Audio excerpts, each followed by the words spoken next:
जय जिनेंद्र। अगर आप अपने पास मौजूद चीज़ों के बारे में कृतज्ञ नहीं हैं तो आपके पास ज़्यादा चीज़ें आना असंभव है। क्यों? क्योंकि आप कृतज्ञता की अवस्था में जो भावनाएं और विचार प्रेषित करते हैं वे सभी नकारात्मक होते हैं। ईर्ष्या, द्वेष, असंतुष्टि या पर्याप्त नहीं की भावनाएं आपको वह नहीं दिला सकती जो आप चाहते हैं। वे आपको सिर्फ वही चीज़ें ज़्यादा दिला सकती हैं जो आप नहीं चाहते हैं। ये नकारात्मक भाव आपकी मनचाही चीज़ों को आप तक पहुंचाने से रोक रहे हैं। अगर आप एक नई कार चाहते हैं लेकिन अपनी वर्तमान कार के लिए कृतज्ञ नहीं हैं, तो आप इसी प्रबल फ्रिक्वेंसी को बाहर भेज रहे हैं। आपके पास इस समय जो है उसके लिए कृतज्ञ बने। जब आप अपनी जिंदगी की तमाम नियामतों के बारे में सोचने लगते हैं जिनके लिए आप कृतज्ञ हैं, तो आपके दिमाग में अंतहीन विचार आएंगे जो आपको कृतज्ञ होने के लिए और ज़्यादा नियामतों की याद दिलाएंगे। आपको शुरुआत करनी होगी और फिर आकर्षण का नियम उन कृतज्ञता के विचारों को ग्रहण करके आपको वैसी ही नियामतें देगा। आप कृतज्ञता की फ्रिक्वेंसी पर पहुंच गए हैं, इसलिए आपको तमाम अच्छी चीज़ें मिल जाएगी। कृतज्ञता का दैनिक अभ्यास वह नहर है जिससे आपकी दौलत आप तक आएगी। मैं सोचता हूँ कि हर किसी की ज़िंदगी में ऐसा समय आता है जब वह कहता है परिस्थितियाँ ठीक नहीं हैं या स्थितियाँ बिगड़ रही है। एक बार जब मेरे परिवार में ऐसी ही परिस्थितियाँ थी तो मुझे एक पत्थर मिल गया। मैं उसे पकड़कर बैठा रहा। मैंने उस पत्थर को अपनी जेब में रख लिया और कहा, जब भी मैं इस पत्थर को छूऊंगा तो हर बार मैं किसी ऐसी चीज़ को याद दिलाऊंगा जिसके लिए मैं कृतज्ञ हूँ। हर सुबह उठते ही मैं उस पत्थर को ड्रेसिंग टेबल पर से उठाकर अपनी जेब में रख लेता हूँ और उन चीज़ों को याद करता हूँ जिनके लिए मैं कृतज्ञ हूँ। रात को मैं क्या करता हूँ, अपनी जेब खाली करते समय यह मुझे वहाँ मिल जाता है। मुझे इस बारे में एक अद्भुत अनुभव हुए। दक्षिण अफ्रीका के एक व्यक्ति ने मेरे इस पत्थर को देखकर पूछा, यह क्या है? मैंने उससे इसके बारे में बताया और उसने इसे तत्काल कृतज्ञता पत्थर का नाम दे दिया। 2 सप्ताह बाद मेरे पास दक्षिण अफ्रीका से उसका ईमेल आया, मेरा बेटा मौत की कगार पर है, उसे हेपेटाइटिस हो गया है, क्या आप मुझे 3 कृतज्ञता पत्थर भेज सकते हैं? मैंने कहा, बिल्कुल। सड़क पर सामान्य पत्थर ही मिल सकते थे। चूँकि मुझे बहुत खास पत्थर भेजने थे, इसलिए मैंने नदी किनारे जाकर सही पत्थर उठाए और उसे भेज दिए।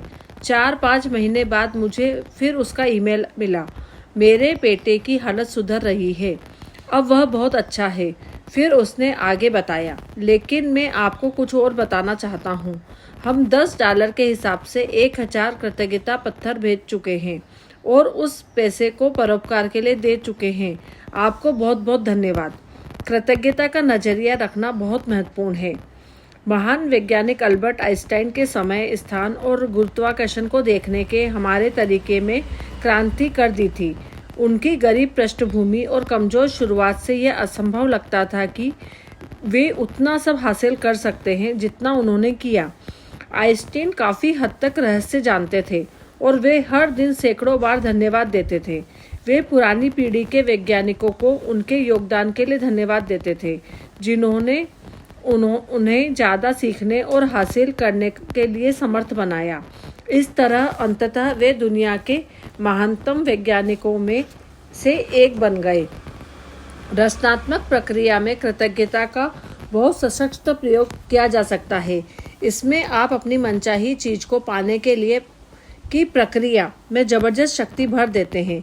बॉब प्रॉक्टर ने रचनात्मक प्रक्रिया के पहले कदम में जो सलाह दी थी उसे याद करें। पहला है मांगे। आप जो भी चीज़ चाहते हैं उसे लिखकर शुरुआत करें। हर वाक्य को इस तरह शुरू करें, मैं इस वक्त खुश और कृतज्ञ हूँ क्योंकि। फिर इस वाक्य को पूरा करें। जब आप इस तरह धन्यवाद देते हैं जैसे आपको मनचाही चीज़ मिल चुकी है, तो आप ब्रह्मांड को एक सशक्त संकेत भेजते हैं। यह संकेत बताता है कि हर चीज़ आपके पास इसी समय मौजूद है क्योंकि आप उसके लिए कृतज्ञता महसूस कर रहे हैं। हर सुबह बिस्तर छोड़ने से पहले नए महान दिन के लिए कृतज्ञता की भावनाएं महसूस करने की आदत डालें, जैसे आपकी मनचाही चीज़ आपको मिल चुकी है। जिस पल मैंने रहस्य खोजा और दुनिया का यह ज्ञान पहुंचाने का सपना देखा, उसी पल से मैं द सीक्रेट फिल्म के लिए हर दिन धन्यवाद देती थी, जो दुनिया में खुशी लाएगी। मुझे जरा भी अंदाज़ा नहीं था कि हम इस ज्ञान को पर्दे तक कैसे ला पाएंगे, लेकिन मुझे पूरा भरोसा था कि रास्ता अपने आप आकर्षित होकर हमारे पास चला आएगा। मैं अपना पूरा ध्यान परिणाम पर केंद्रित करती रही। मैंने कृतज्ञता की गहरी भावनाएं महसूस की। जब यह मेरे अस्तित्व की अवस्था बन गई तो बांध के गेट खुल गए और हमारे जीवन में जादू की बाढ़ आ गई। मैं द सीक्रेट की शानदार टीम के लिए आज भी कृतज्ञ हूँ और कृतज्ञता की मेरी गहरी दिली भावना आज भी कायम है। हम एक ऐसी टीम बन चुके हैं जो हर पल कृतज्ञता से थिरकती है। यह हमारी जीवन शैली बन चुकी है। मानसिक तस्वीर देखना एक ऐसी प्रक्रिया है जो सभी महान उपदेशक और अवतार सदियों से सिखाते आ रहे हैं। वर्तमान युग के सभी महान उपदेशक भी यही करते हैं। 1912 में चार्ल्स हानेल ने द मास्टर की सिस्टम पुस्तक लिखी थी। इसमें उन्होंने मानसिक तस्वीर देखने में निपुण बनने के लिए 24 साप्ताहिक अभ्यास बताए थे। इसमें भी ज़्यादा महत्वपूर्ण बात यह है कि यह पुस्तक विचारों का स्वामी बनने में भी आपकी मदद करेगी। मानसिक तस्वीर की प्रक्रिया की प्रबल शक्ति का कारण यह है कि जब आपके दिमाग में मनचाही चीज़ों के साथ आपकी तस्वीर उत्पन्न होती है तो आपके मन में ऐसे विचार और भाव जागृत होते हैं जैसे वे ऐसी चीज़ों इसी समय आपके पास हो। मानसिक तस्वीर देखना मूलतः प्रबल घनीभूत विचार है और इससे आप वास्तविक तस्वीर जितनी ही सशक्त भावनाएं उत्पन्न होती है। प्रबल मानसिक तस्वीर देखते समय आप उस सशक्त फ्रिक्वेंसी को ब्रह्मांड में भेजते हैं।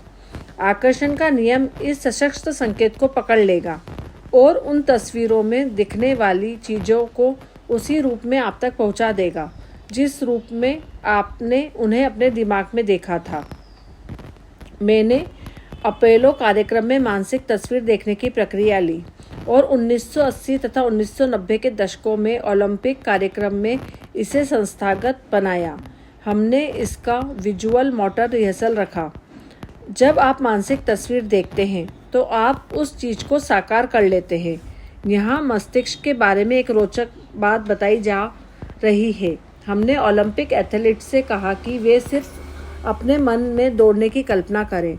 हमने उनके शरीर पर एक आधुनिक बायोफीडबैक मशीन फिट कर दी।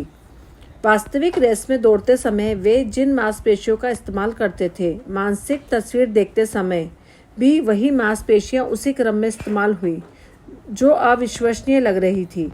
ऐसा कैसे हो सकता है? क्योंकि मस्तिष्क इस बात में फ़र्क नहीं कर रहा था कि आप कोई काम सचमुच कर रहे हैं या सिर्फ उसका मानसिक अभ्यास कर रहे हैं। अगर कोई चीज़ आपके मस्तिष्क में है तो वह आपके शरीर में भी होगी। आविष्कारों और उनके आविष्कारकों के बारे में सोचें। राइट बंधु और हवाई जहाज़, जॉर्ज ईस्टमैन और फिल्म, थॉमस एडिसन और बिजली का बल्ब, अलेक्जेंडर ग्राहम बेल और टेलीफोन।